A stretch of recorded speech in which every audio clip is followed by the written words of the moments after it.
കൂട്ടുകാരെ, ഇന്നത്തെ വീഡിയോ എന്താണെന്ന് വെച്ചാൽ ശനിയാഴ്ച ആയതുകൊണ്ട് തന്നെ എൻ്റെ അമ്മയ്ക്കും എനിക്കും ലീവാണ്.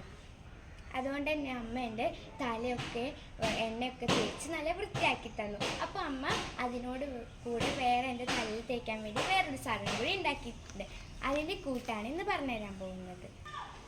അതിൻ്റെ റെസിപ്പി കൂട്ട് ആദ്യം തന്നെ തലേ ദിവസം കഞ്ഞി വെള്ളത്തിൽ ഉലുവ കുതിർക്കാൻ വെക്കുക. എന്നിട്ട് പിറ്റേ ദിവസം രാവിലെ കരിവേപ്പിൻ്റെയും തുളസിയും കൂടിയും അതിലോട്ട് മിക്സ് ചെയ്തിട്ട് അരയ്ക്കുക. എന്നിട്ട് എൻ്റെ അമ്മ കോട്ടയ്ക്കൽ ആയുർവേദശാലയിലാണ് വർക്ക് ചെയ്യുന്നത്. അതുകൊണ്ട് തന്നെ അവിടുത്തെ നീലി പെരുങ്കാലി ചൂർണം കുറുന്തോട്ടിപ്പൊടിയും കൂടി മിക്സ് ചെയ്യുക. ഇത്രയാണ് അതിൻ്റെ കൂട്ട്. എന്നിട്ട് തലയിൽ നന്നായിട്ട് തേച്ച് പിടിപ്പിക്കുക. എന്നിട്ട് നല്ലോണം മസാജൊക്കെ ചെയ്ത് കൊടുക്കുക. ഇത് നമ്മളെ മുടിക്ക് നല്ല സോഫ്റ്റ്നെസ് വരാനും സഹായിക്കും. പിന്നെ നല്ല ഉള്ളും വളരാനും നല്ലോണം സഹായിക്കും.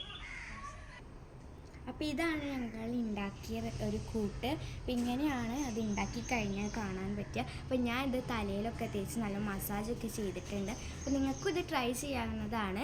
അപ്പോൾ ട്രൈ ചെയ്യുമ്പോൾ ഇതൊക്കെ ചെയ്ത് കഴിഞ്ഞാൽ കുറച്ച് 10 മിനിറ്റ് വെക്കണം. എന്നിട്ട് മാത്രമാണ് നമ്മൾ കഴുകി കൊടുക്കാൻ പാടുള്ളൂ. അപ്പോൾ ഇന്നത്തെ വീഡിയോ ഇത്രയേ ഉള്ളൂ. ബൈ.